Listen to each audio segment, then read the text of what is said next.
Good evening, and thank you for your patience tonight. I apologize for the delay in starting. Our meeting was called to order at a closed session that we held just prior to this, so our meeting is open. We'll start now with some comments from the superintendent.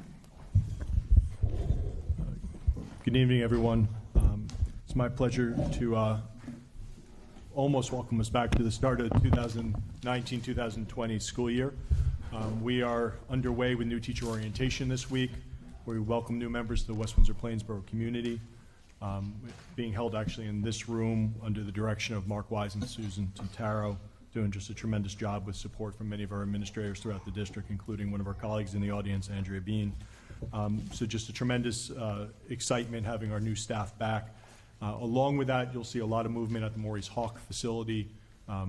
We actually have paving completed as of today, and we'll be ready with the renovation areas for the opening of school. The new construction area, the new addition, will still be a couple months behind, but we're able to reopen for next week, which was questionable at one point. So we're very pleased with the progress recently. I want to congratulate the business office with the award of the Meritorious budget for the 2018-2019 school year, and I think is that 11 years in a row? 11 years in a row. So congratulations to Dr. Russo, and tremendous credit to him and his team as we had many transitions with retirements mid-year to pull that off. So again, congratulations to him. And also congratulations to 3 schools that were just named bronze levels for Sustainable Jersey. So that brings our subtotal to 7, but High School North just received the award yesterday, so congratulations to Dr. Dauber, who's in the audience. Town Center Elementary School and Maurice Hawk. So 3 more, so 7 total of our schools have now attained bronze level certification for sustainability. So again, congratulations to all of them.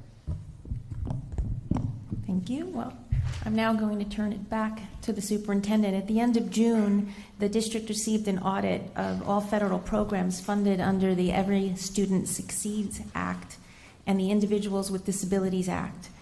And the superintendent will now speak to the report that came out of that audit. Thank you, Michelle. As Michelle mentioned, there is a monitoring report that's done. It's called the Collaborative Monitoring Report for ESSA and IDEA.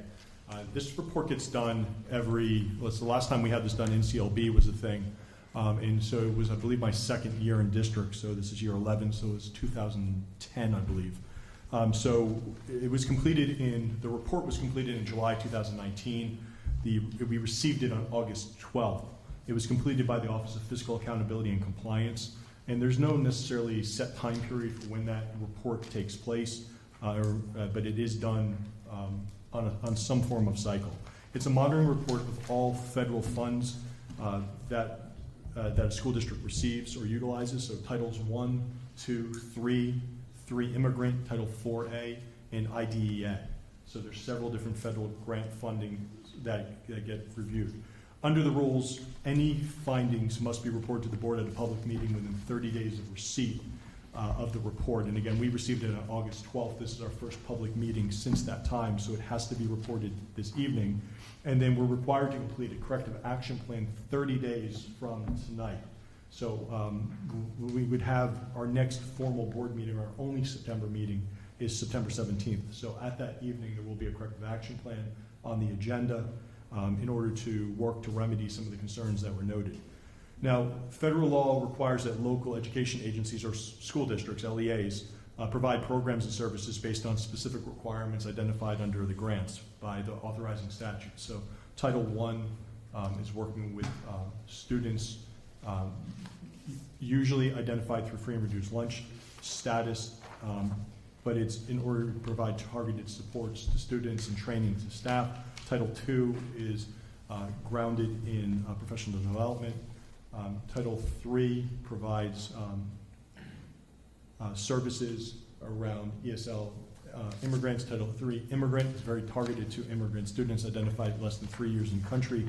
4A is reinstated 2 years ago. It was not funded it was Title IV at one point, not for many years, but it's like guidance services, social emotional learning, SAC counseling services, programs around mental health.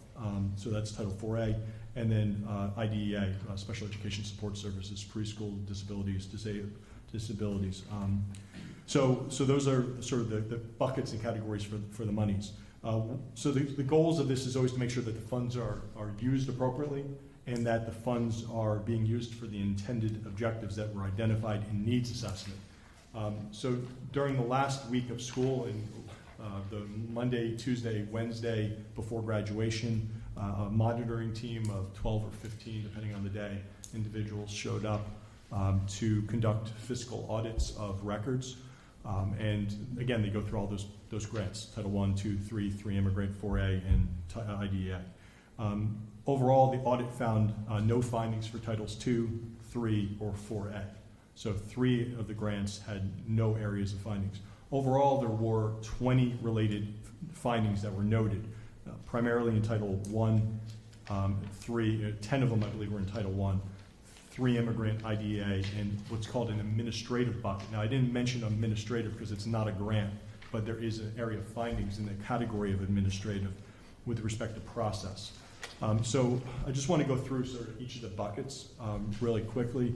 But Title I had numerous findings, the majority of which resulted from a bad needs assessment. And so it's not that any funds were spent inappropriately, it's that they weren't identified in the needs. So your needs assessment must match your spending, which must match your staffing, which must match your budget. If your needs assessment doesn't reflect that, ultimately anything you spend it on would be a finding because it wasn't identified on the front end.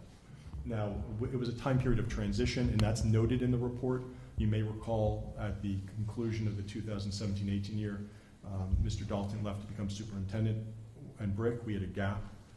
The needs assessment was conducted, and Martin Smith completed that through his office. And titles, you might notice that Title II, 3, and 3A, 2 and 3, which Martin oversaw, didn't have findings because those needs assessment were properly noted. Quite frankly, Title I wasn't properly reflected in the needs assessment. So there's a litany of findings, but really it boils down to bad needs assessment ultimately sets everything in motion to multiple findings. There were 2 areas that were not needs assessment related. And one is a parent compact. Now, under NCLB and then ESSA, Title I schools have to have a meeting with parent stakeholders to show a planning meeting. That was not documented well or consistently, so that's a finding that needs to be rectified. And then there's another area which is called non-public letters. Because we're the fiscal agents for the federal funds, we have to reach out to all non-public schools within the school community, if West Windsor and Plainsboro. So a group like PsyCorps or other non-publics, we have to reach out to all the non-public providers and ask them, do they want their share proportionally of the federal dollars? And you have to have a non-public meeting, and they have to fill out a very specific form. It's called the Affirmation of Consultation and Refusal of Services form. And so we have documentation that the meetings occurred or the invitations for the meetings occurred, but we don't have documentation that that specific form was utilized in every single case of every single meeting. Because of that, that's a finding to rectify. So there are things that are just, again, it's very much compliance-based. It's not that things were done that were anti the guidance of or the intent of the law. It's that there was certain boxes weren't checked that leads to recommendations for improvement. Under Title III Immigrant, there's one finding, and it's that the district counted 26 students towards Title III Immigrant incorrectly. So there was 26 students that had been in district less than 3 years, 26 students that had been technically in country less than 3 years. But when the report was run, it was based on the home language report. In the home language report, in this particular case, there was 26 students from territories that speak Spanish that are United States territories. So in that case, they don't count as immigrant because they're U.S. citizens. So they were inappropriately counted in the methodology. So it just needs to be rectified so it's accurately reported in the future. So that, again, at the end of the day, that's a relatively easy correction on our part, but it needs to be identified and fixed. Under IDEA for special education funding, There was the theme within those findings were around consistency of documentation. So if I had to come up with the theme was, so in areas such as specific areas of supplementary aids and services and transition plans and documentation for considerations of speech-related services. A second area was consistency of inviting students age 14 and above transition services for planning meetings. So it's not that these were not happening, they were not being consistently documented. And in some cases they didn't happen, right? So it has to properly show up everywhere in the IEP review. So they reach out to the district and ask for all students that have IEPs, and then they create a list of the documents that they want. We then have to pull the files or make the files available, and they do a forensic audit of the files. And as they do the forensic audit of the files, they're looking for compliance, and they're looking to make sure that everything is consistently done. It's important to note that it wasn't that we're not documenting conversations, but rather we weren't necessarily documenting that the observed IEPs, right, the ones that they selected, did not meet the standard that they believe of documentation. So the standard of documentation that the monitors desired. So a proactive step that Ms. Slagle's already done is she's already reached out to some of the monitors to come in and arrange specific training of the staff to make sure that there's consistency. And so in the area of corrective action, you'll see areas around a lot of training, quite frankly, under IDEA. And then with respect to administrative, there's 3 areas. The 3 areas were, one was a formatting issue. We were using our own form versus the federal form regarding grant submissions. We had all the information they wanted on the exact form that we were using. It just wasn't the form they have. So we were literally, on this one, we were using something and they wanted us to use theirs. Same information could be pulled off of both, but we were not in compliance with using their form. Professional development, there's a bid threshold component of $40,000. This is area number 2 under administrative. And in this particular case, if professional development from a provider exceeds $40,000, you need to go through a competitive process, procurement process. So this is just an identified area moving forward that we need to make sure that we have competitive specs, grading rubrics, advertising, and notice of awards. And in area 3 was just a recognition that they want us to spend our money or draw down our money appropriately. So in this case, it's not that we misused it, they want us to use it faster. So that's really just a third bullet. Overall, while it sounds like a lot of these are very low-hanging fruit that's very much easy to fix quick, or just to retrain fast and set process correctly moving forward. Other thing I would say is if there was true areas of concern, they'd be asking for money back because of failure of being in compliant with the intent of Titles 1, 2, 3, 3A, 4, 3 Immigrant 4A or IDEA. In this case, there's no recommendation for any return to federal funds. So in a big picture, while there's things that we need to fix and tighten to get better, there is no true adverse penalty towards the district, other than that we have some work to do with some training and some consistency. With that, before we get back to the agenda, is there any questions regarding the report? I have one more question. When you say that they wanted you to spend money faster, is that money for professional development that you're talking about? It depends on the budget line. So there's a couple examples where there's money being carried over year to year that they want to see not have carryover. They want it to be used in the present year. So they don't want to see larger carryover amounts, which is So it could be in different titles. It could be in different titles, Okay. correct. Thank Yeah, you. yeah, thank you.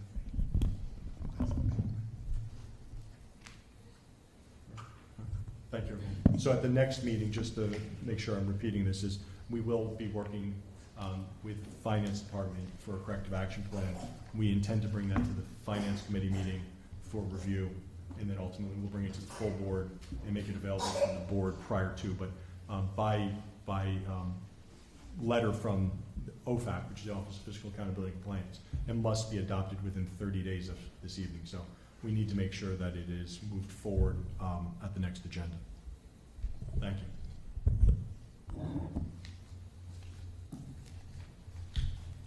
That brings us to the first opportunity for public comment. The board invites thoughts and reactions on agenda items and items of concern from members of the community who are present. Each participant is asked to give his or her name and address prior to making a statement, which will be limited to 3 minutes. All statements should be made directed to the presiding officer, and our public comment period shall be limited to 60 minutes. I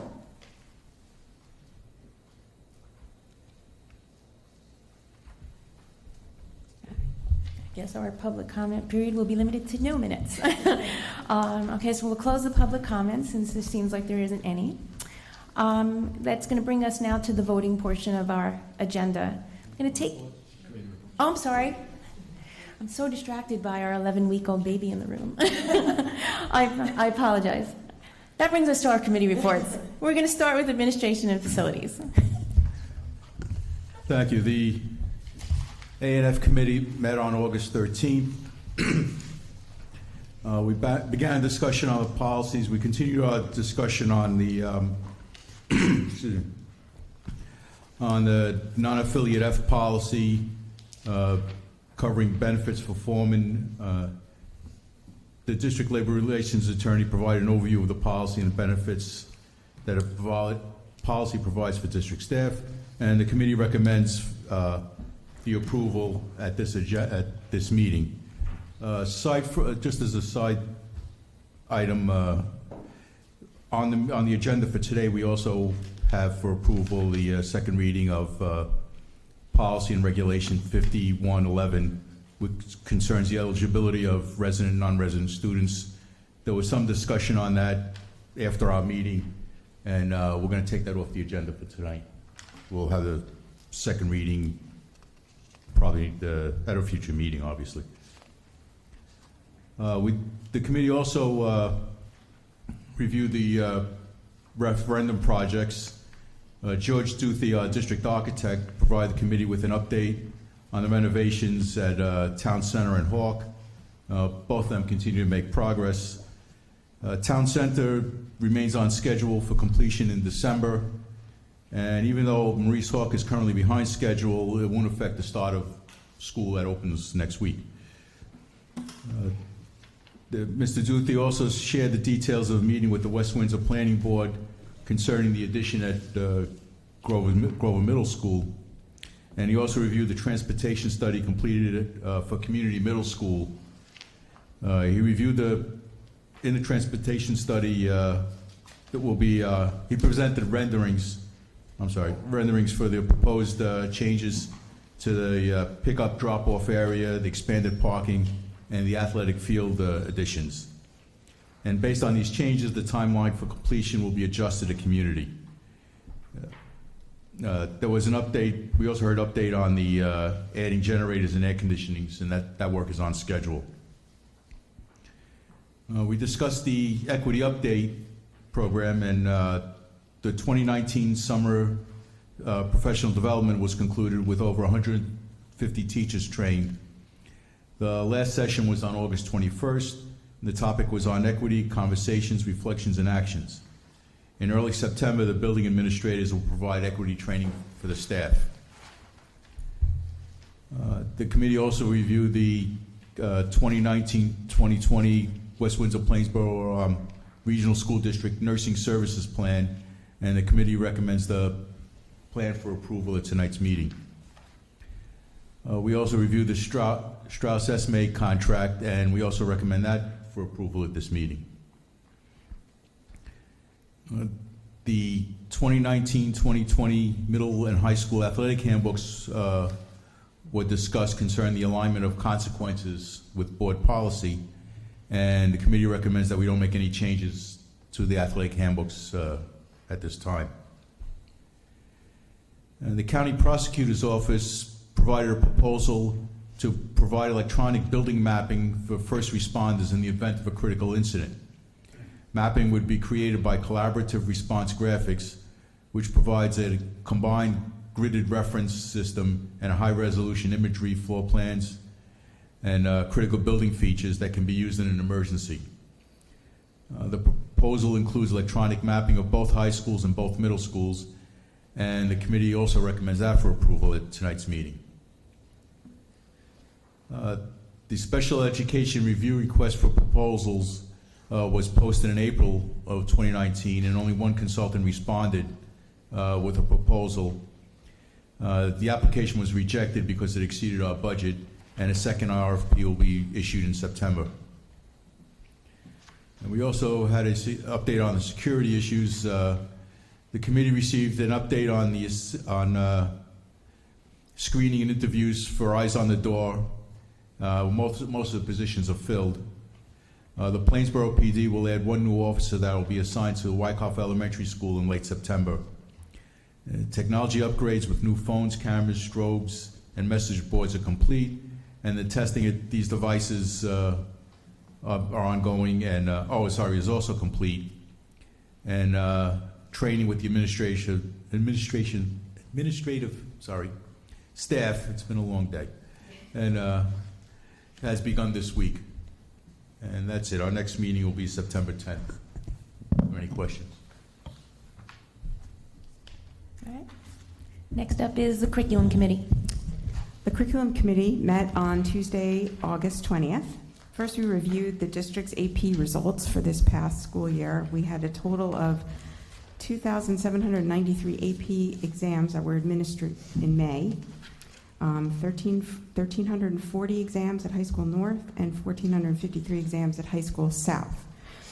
45% of the exams were scored at a 5, which is the highest score, and 30% were scored at a 4, and 19% were scored at a 3, which makes 94% of the exams administered got a passing score. Last year, 93% of exams administered got a passing score. The committee recommends submission of the West Windsor-Plainsboro Regional School District Board of Education's District Professional Development and District Mentoring Plan Statement of Assurance for the 1920 school year to the New Jersey Department of Education pursuant to the code. The committee also recommends adoption of the textbook for the AP French Language and Culture course. The teacher who will be teaching this course and the World Language Supervisor evaluated all the textbooks available at this level and followed the established protocols for textbook adoption.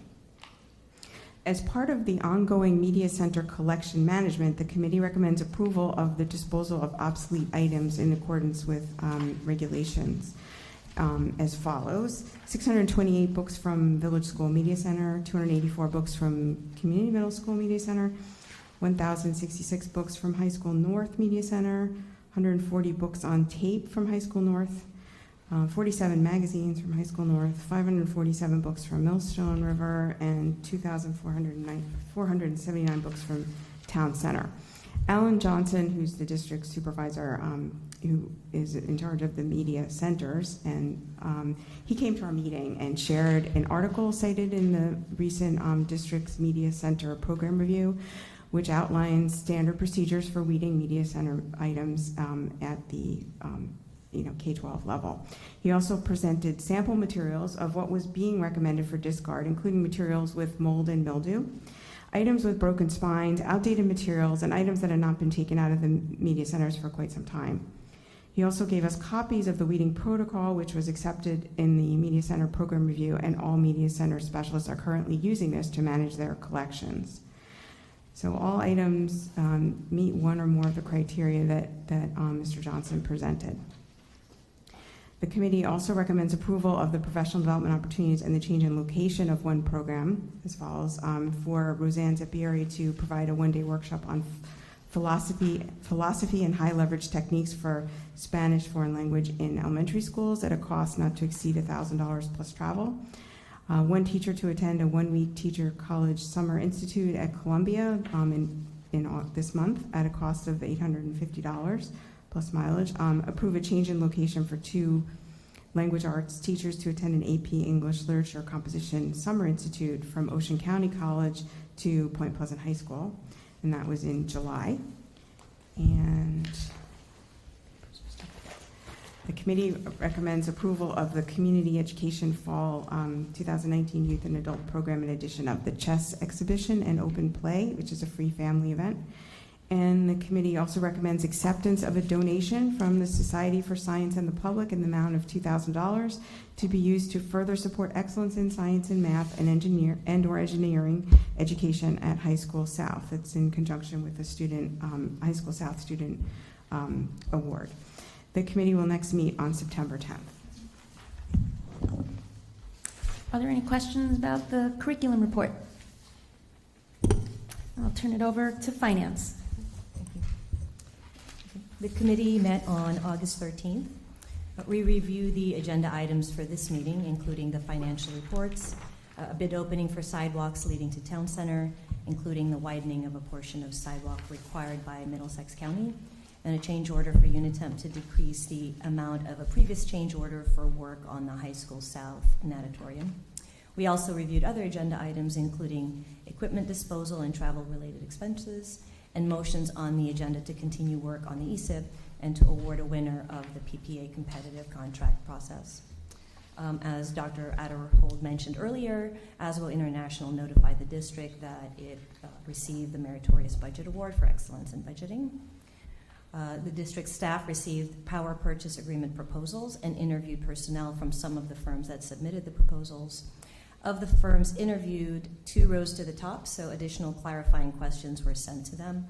After review of their responses, a recommendation has been made to the board to award the RFP to Pfister Energy Green Skies.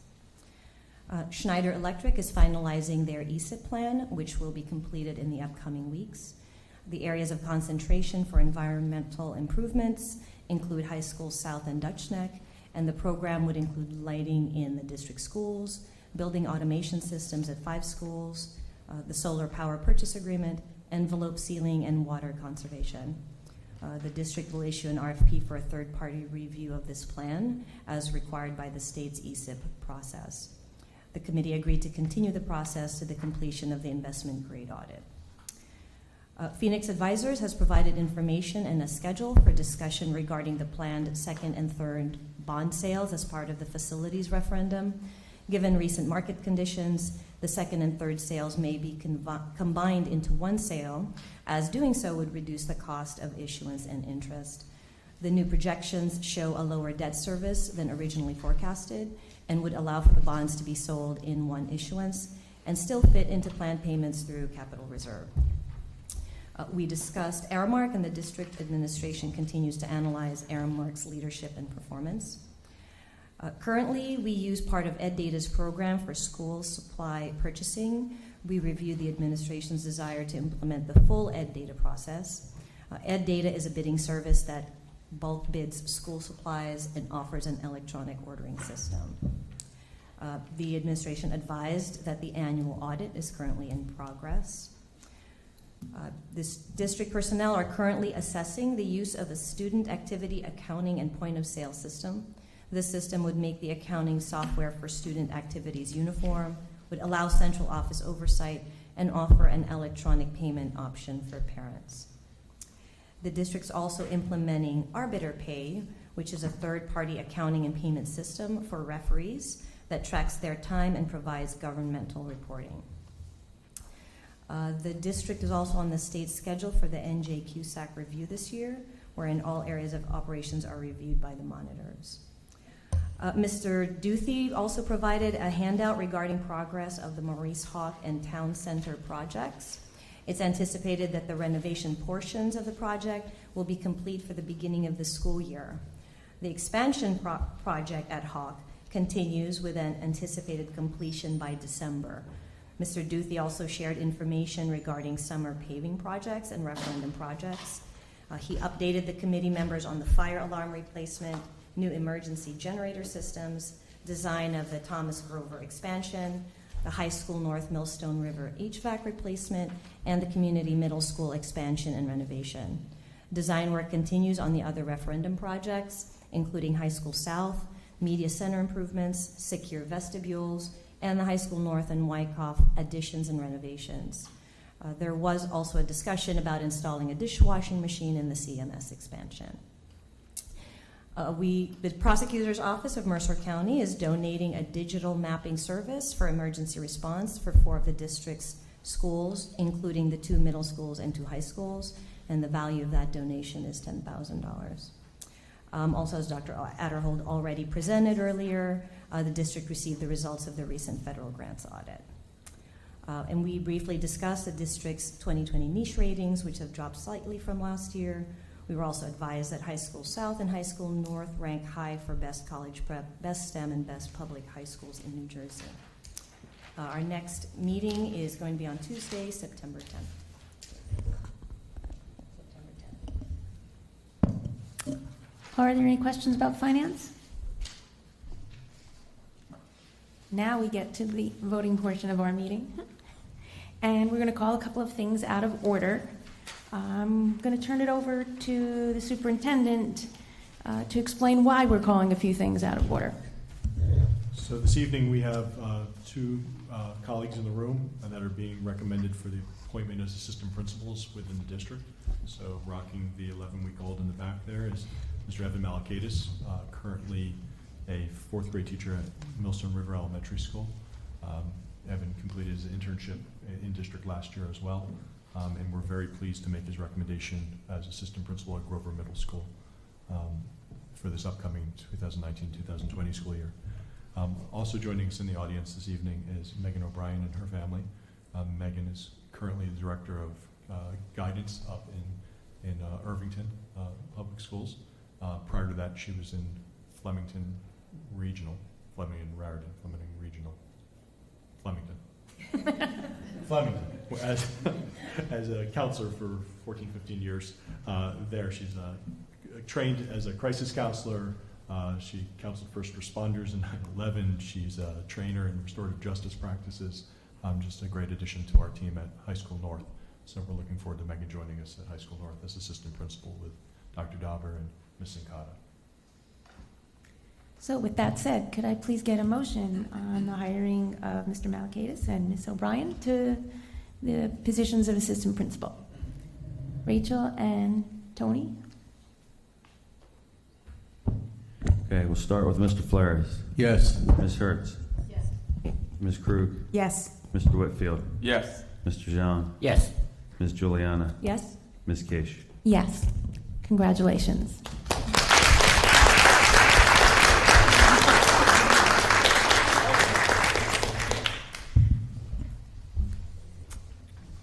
Now we get to the more boring part of the voting portion of our agenda. Could I please get a motion on administration items? It's going to be items 1 through 16, noting that the policy and regulation that Tony talked about, 5111, is just going to be pulled. And we also have a yellow addendum. Can I get a motion on that, please? Tony and Martin? Are there any questions on the administration items? I have a question about a policy. Regulation 8461 on reporting violence and vandalism. It says on page 2, is this page 2? Yes, it says on page 2, under C, that the superintendent shall report to the board all acts of violence, vandalism, harassment, intimidation, bullying, and incidents of alcohol and other drug abuse that occurred during the previous reporting period. Do we receive reports on incidents of alcohol and drug abuse in the schools? It's listed in the EBVR's report that occurs in October. It is. Yes. Okay, thank you. My other question is on Regulation 5530 on page 12. Number 1, it says a substance abuse training program will be offered to the parents of students enrolled in the district. Is this training program in place now? Can you please say the page number? Page 12. This is about substance abuse, training parents on the signs and consequences of substance abuse.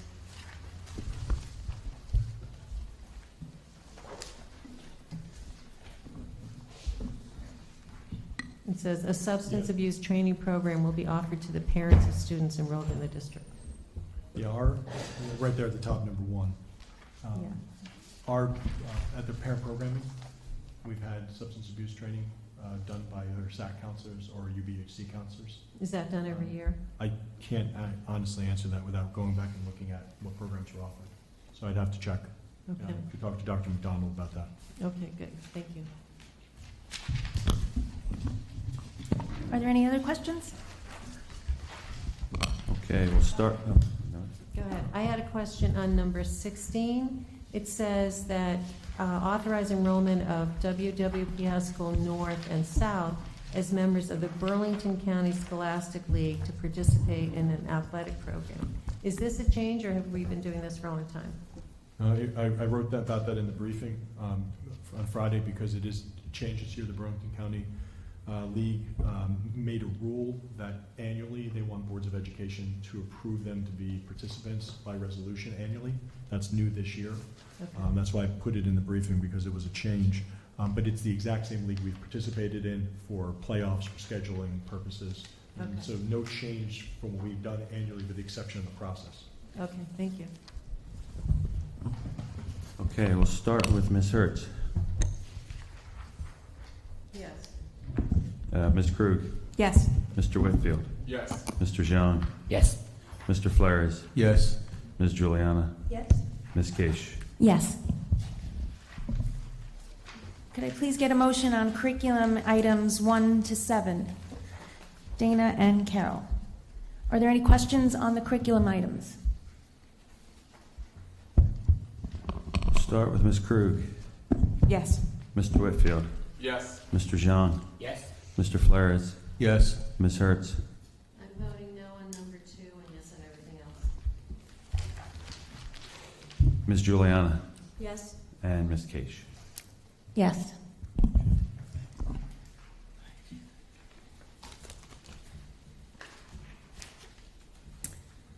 Can I get a motion, please, on the finance items 1 to 15, plus the blue addendum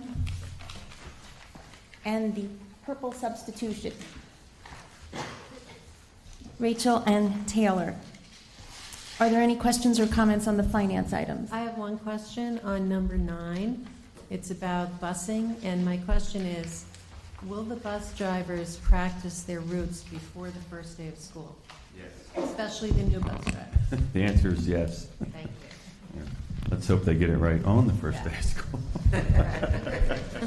It's a requirement of all the contracts, just so it's clear. Well, I know we had issues last year, so that's why I was wondering about it. And is there any other questions with respect, because I just want to comment on that? Just as a point of comment for the board and for the public, what I can promise you is that on every first day of school in every school district, there's always going to be challenges with school bus drivers with respect to the first time they run routes, because it's one thing when you practice it, it's a whole other thing when you actually have to pick up families and pick up students with their families on the first days too. There's always delays at stops. There's inevitably drivers that were there to do the practice runs that are not there on the first day for different reasons, and it's historically happens that within the first 2 weeks, bus runs have a tendency to fix themselves as everyone gets adjusted to the times. So it's not to make excuses, but it is part of the natural flow that should be anticipated. It happens annually, and there's always seems to be a cause of shock, but the reality is that that's part of the reality of what happens when you're transporting nearly 10,000 students.